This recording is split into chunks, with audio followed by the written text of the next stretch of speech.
Good afternoon everyone, and welcome to this, our tour of the SUHO 10-star home.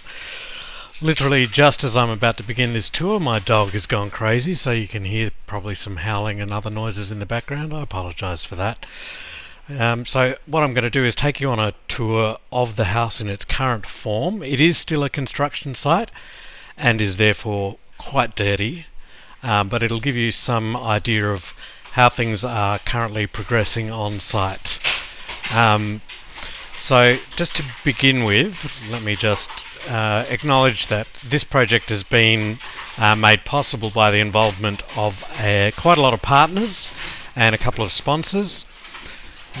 It's a bit of an experiment on SUHO's part to try and build this house. We're not property developers as such. My goodness, it's just gone crazy in here. Anyway, I think we've lost them now. Sorry. Yes, so it's a bit of an experiment, and we're not property developers, and so we've had to find people who are of a like mind and wanting to achieve this 10-star home, and they've partnered with us to make this possible. So we're very appreciative for that. So I'm going to go to the video itself now. And you can see that it's quite an overcast day on which I took this film.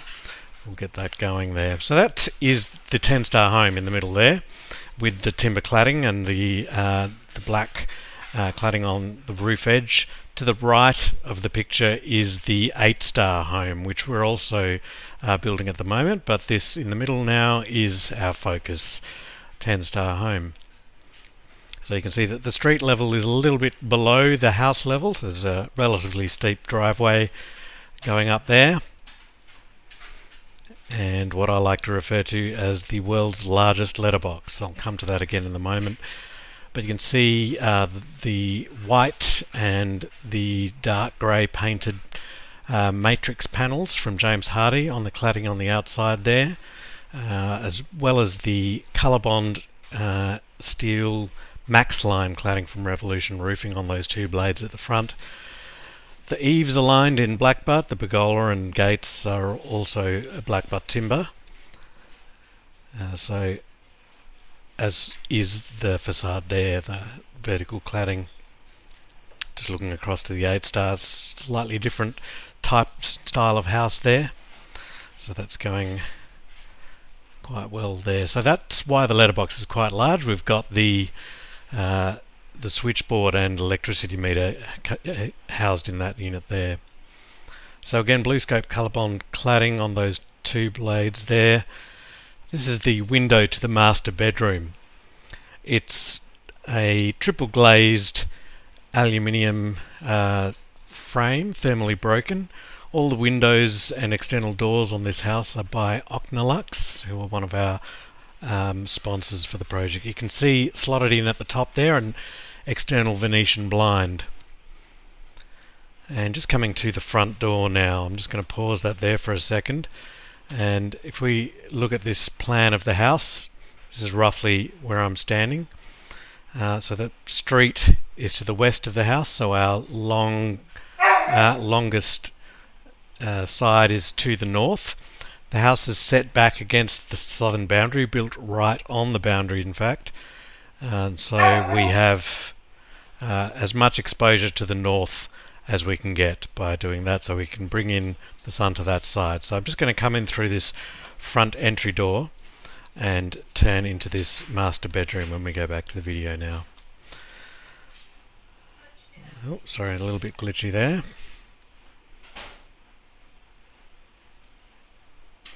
Okay, so again, as I said, it's quite dirty in here.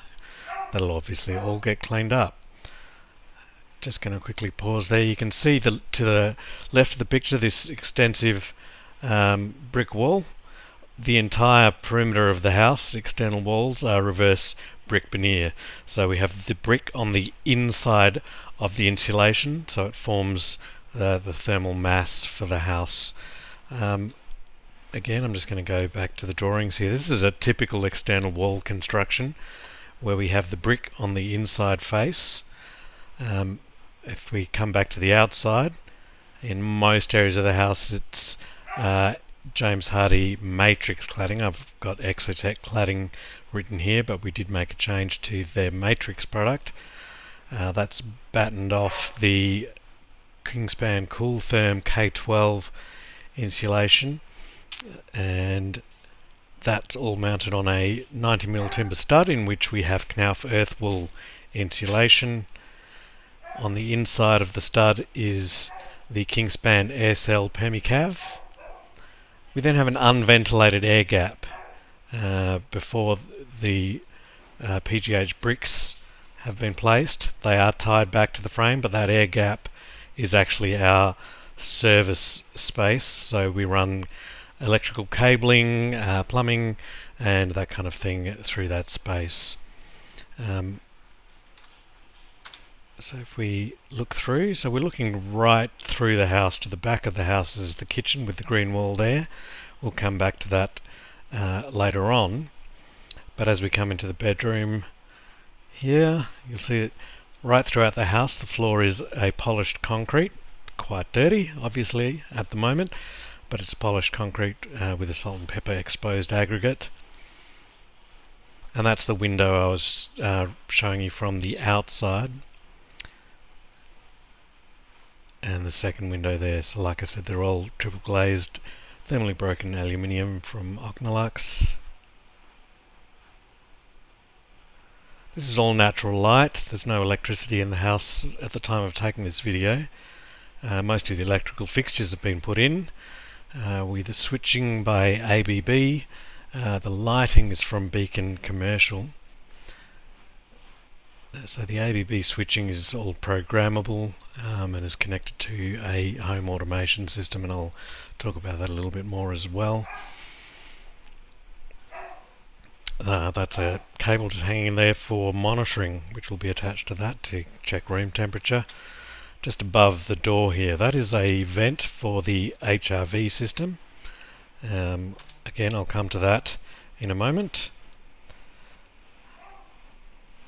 And we're just looking at the joinery in the master bedroom behind this blade wall. At the end of this joinery unit, there's quite a lot of storage in there, wardrobes, etc. But magically that door is opened, and that now shows us the HRV equipment. Heat recovery ventilation. So this system provides fresh air to the whole house, drawing in air from outside, expelling the air from inside, but maintaining its temperature via a heat exchange system. Into the ensuite now. Those are glazed bricks, not tiles on the wall there. The blue Lagoon PGH glazed bricks. And this is a tilt-turn window. We have a few of these through the house. Obscured glass for privacy. I'm just going to try and demonstrate this. It's very hard to film and demonstrate this, but you can see that it tilts back at the top there. If I swing the handle right to the bottom, that puts it in the locked position. If I take it up to the middle, we can swing the window open for even greater ventilation. There's a small courtyard out there. Again, I'll refer to that a little bit later when we come to it.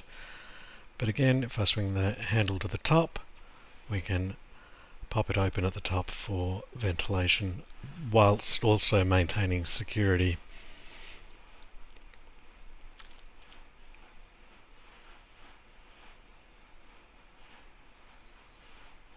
And there's the swing again. So these are very, well, not very complex, but quite complex windows, and very efficient. So the finishes and fittings for both this ensuite and the bathroom next door are very similar. We've used CB Ideal tapware in a polished finish, but not plated, all that brass. So we've eliminated one step and one coating system in that process, and they're made in Adelaide. So looking back into the master bedroom now, walking back to the corridor, and just to the right here, I'm going to pause that again and go back to our plan. So we're looking at this unit here, which is within a small space just off the main entry corridor. So that joinery unit there, this face here on the end is actually our service riser, our electrical services. I'm going to magically jump across and try and open that. The joinery handles haven't been put on, so it does make it a little tricky. They are coming shortly. So this is with the service riser open. So a work in progress here, a massive cabling, but this is the only external electrical penetration. It comes up through the slab and then is distributed through the house. Now this helps us maintain our air tightness, and this will house home automation and monitoring equipment from ABB and smart automation design.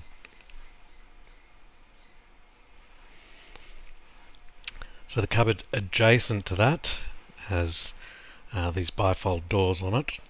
Again, I had to get it a little bit open so that I could film it because it was hard to operate with one hand and no handles. So inside we have the laundry. So this is part of us trying to reduce the footprint of the house rather than dedicate a whole space to the laundry, which is going to be used quite regularly but not all the time.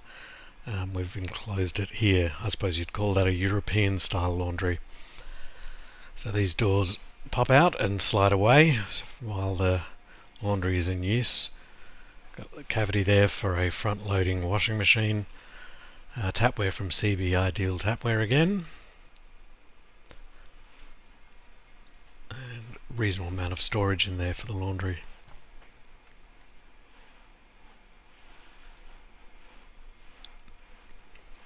So this all disappears away behind the doors when not in use.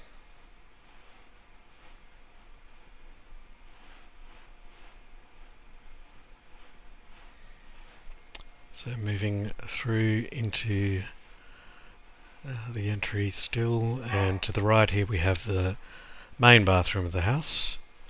Yours truly in high vis on an active construction site. Not required to wear a hard hat, just so you know.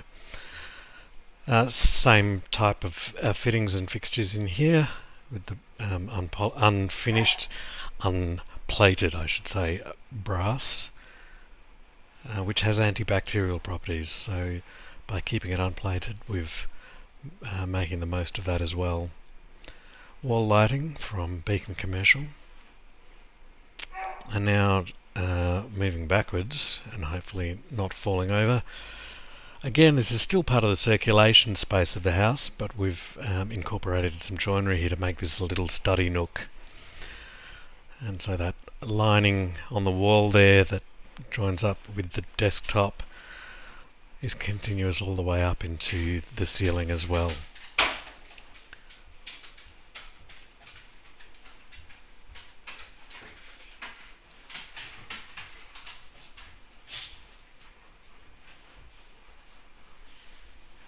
So this is a nice bit of craftsmanship from our carpenters.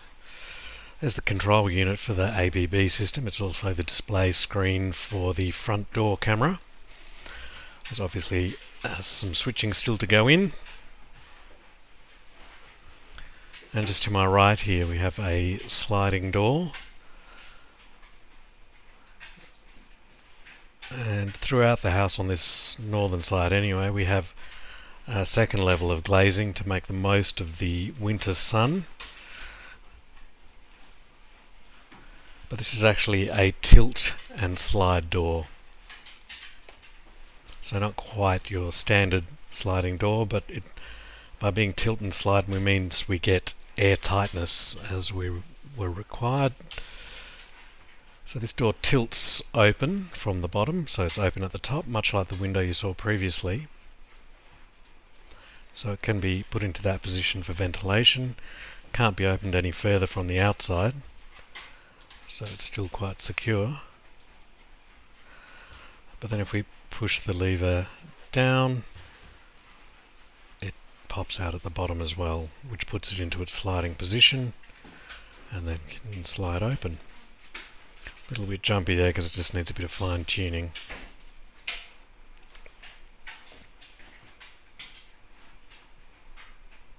So then reversing the process, lift the handle, the bottom slides in, lift it again,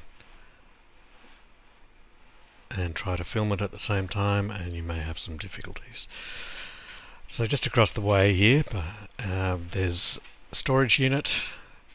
We tried to build in as much storage as we can to make the most of the space, and then we come into the second bedroom.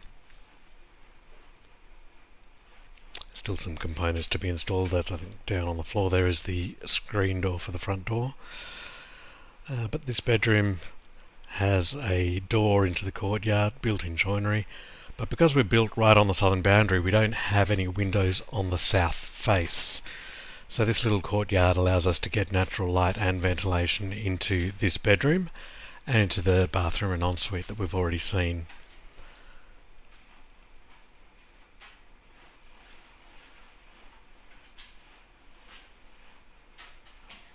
So this will be a little Zen garden or something like that for the occupant of that bedroom, and you can see the tilted open window there.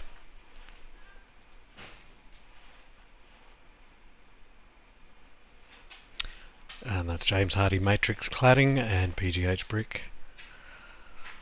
Some pretty nice work by our brickies on this house.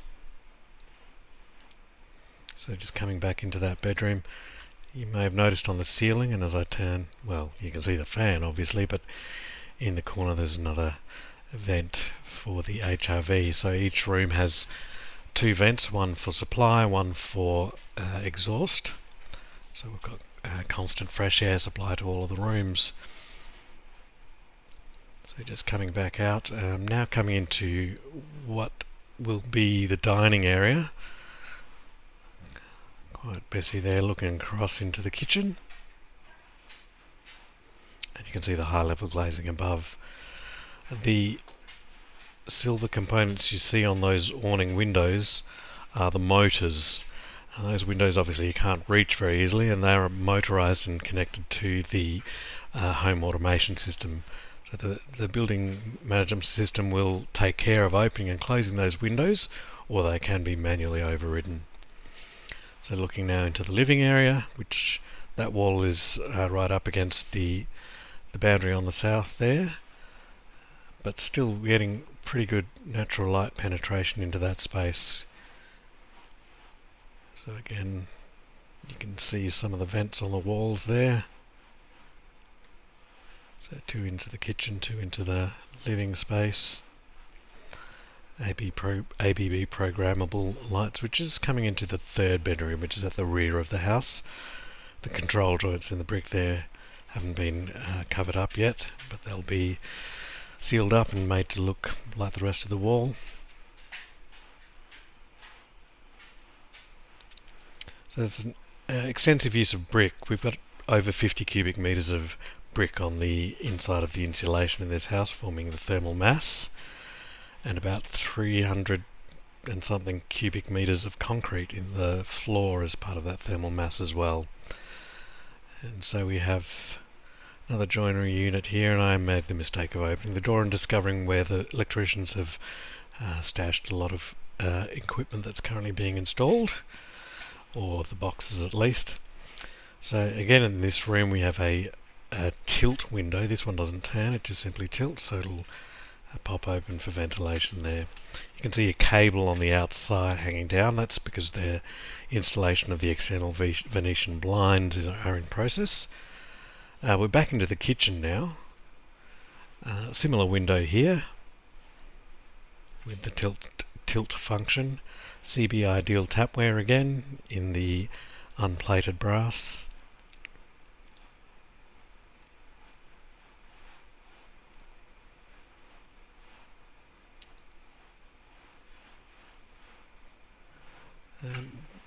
Simple things like building in the waste is kind of useful in that we've got 4 different reasonably sized waste containers here, because we know that people are separating their rubbish, and we like to encourage the recycling and composting aspects to minimise waste in the house. So quite a lot of storage in the kitchen as well. In this pantry unit we're having LEDs installed in there as well at the moment. Hence the cabling. I like slamming these doors because they're all soft close, so nice and quiet. And in here we have an integrated fridge. So these have joinery fronts, quite seamlessly integrated. You can barely tell that they're there. But a decent sized fridge for a family home, we hope. And beneath it, a freezer.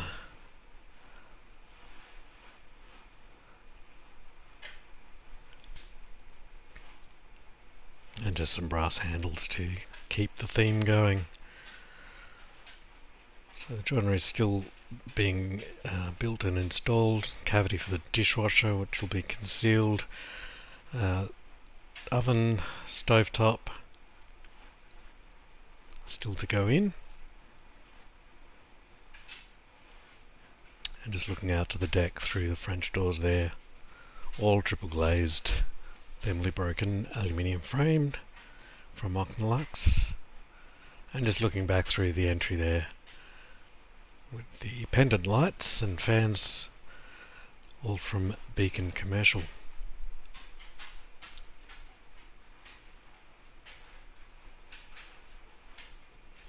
The lights over the kitchen bench are just set forward a little so that you're not casting shadows while you're working in the kitchen. So we're back outside now and looking at the gates, which have been quite robustly constructed, quite secure. We have a small enclosure in here where a lot of the electrical service equipment is located. So at the rear there we have the Steeble heat pump hot water service. Heat pumps for hot water haven't been particularly common in Australia, right? Starting to pick up with more interest being shown in these and growing market for them. On the wall we have ABB battery and inverter. We've allowed additional framing and support there to put in additional batteries at a later stage if required or desired. But given the low energy consumption of this house, maybe they won't be. But these systems do require a bit of control, hence the switching going in here. Still a work in progress.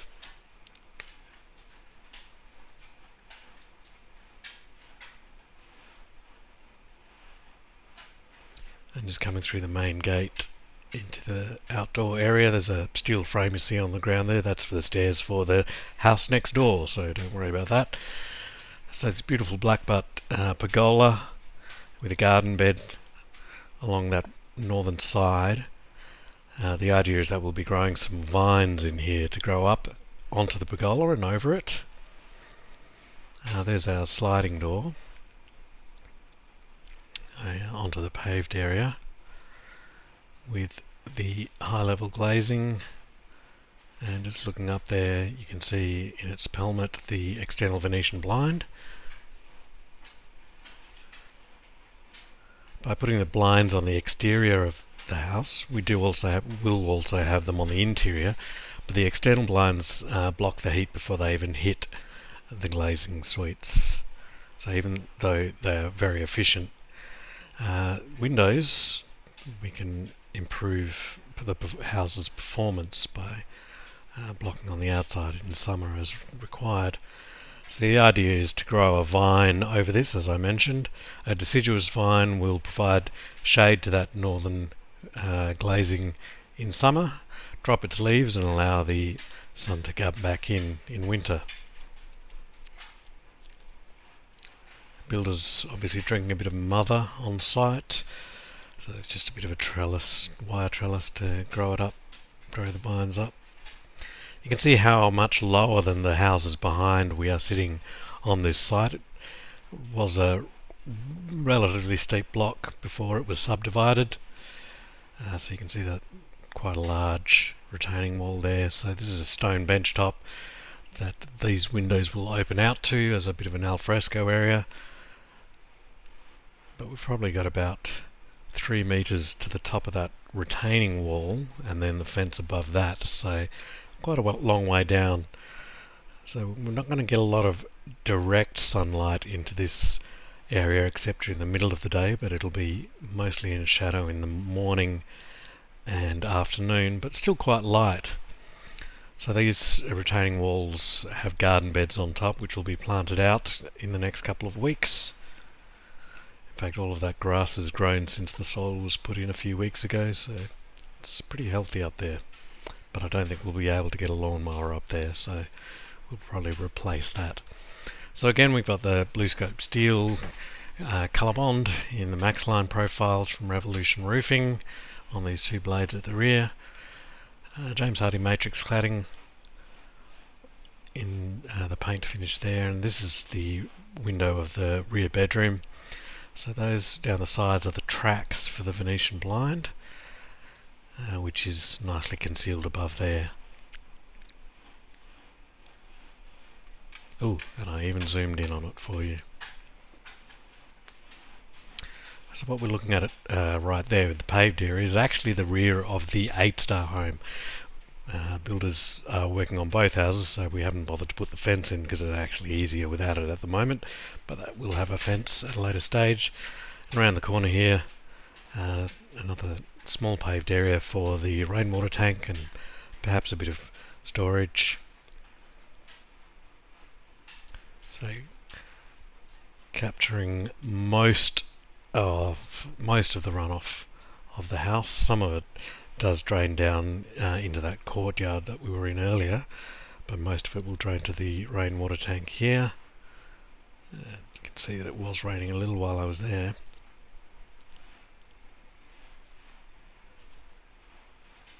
What a nice combination of finishes and textures. And I think I turned around because I remembered that this pump has been installed so that the rainwater is actually plumbed into the toilets, and I think it also into the laundry as well. So there's retaining walls which will have the garden beds above.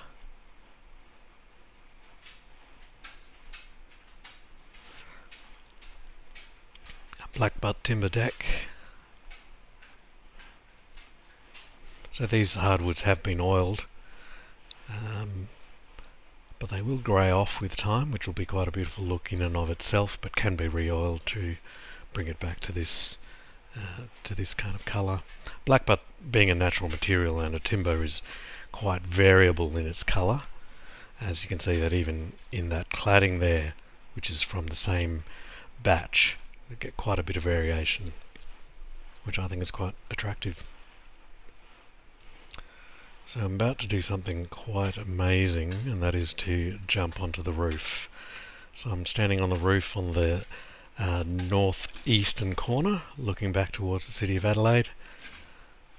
So that's colour bond in shale grey on the roof sheet there, with solar panels from Tindo, also made in Adelaide and installed by Smart Automation Design. We're looking across to the 8-star home there with the monument roof, but also with the solar panels. We've got a vent in the roof there. Every penetration in the roof has been carefully managed so as to maintain our air tightness. This house has actually achieved 0.62 air changes per hour, which brings it down to passive house standard. So a couple more penetrations there for connecting the solar and antenna, that kind of thing, and the weather station that will monitor conditions outside. So looking back towards the 8-star home, you can see the high level glazing there as well, also with external Venetian blinds. It was quite slippery up there, I can tell you, and I was wearing my very clunky sight boots, so it wasn't particularly mobile. So these are the two pops for the HRV, one for supply and one for exhaust, and looking to the courtyard, and that's the door into bedroom 2 there. So very tidy roofing installation and very tidy solar installation up here. So there's always the challenge of trying to open the house to the north but also have your solar panels facing north. So our roof tips up, and so do our panels. Just on the roof there, I'll just show you a typical section of the roof. It's quite a hefty thickness, I suppose, but only because we've used every inch of it. You can see we've got the carbon steel roof sheeting across the top, insulation, and the roof purlins that are holding the sheet have a roof raiser to avoid condensing that insulation across the top. The roof smart joists are in timber, and they're about 300 millimeters deep, and that underneath the joist, fixed to the joists, is OSB3, oriented strand board, and that forms our airtight layer through the roof. Every board is taped to the adjacent board, so we get complete airtightness, and that cavity in between the joists, 300mm deep, is filled with a Knauf Superfill Carbon Plus blow-in insulation, and that's made from recycled PET. So we've got, and then the ceiling is then fixed below, so the timber ceiling or the plasterboard ceiling, depending on which room you're in, and that layer, that cavity in there is insulated, but also provides our service layer for cabling, etc. This roof achieves R10 insulation value, which is incredibly high, but is what is required for us to achieve 10 stars on this home.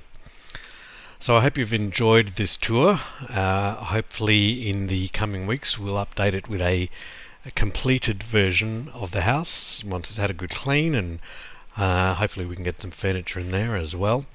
But it's looking quite good at the moment. So again, thanks to our partners and sponsors for their participation.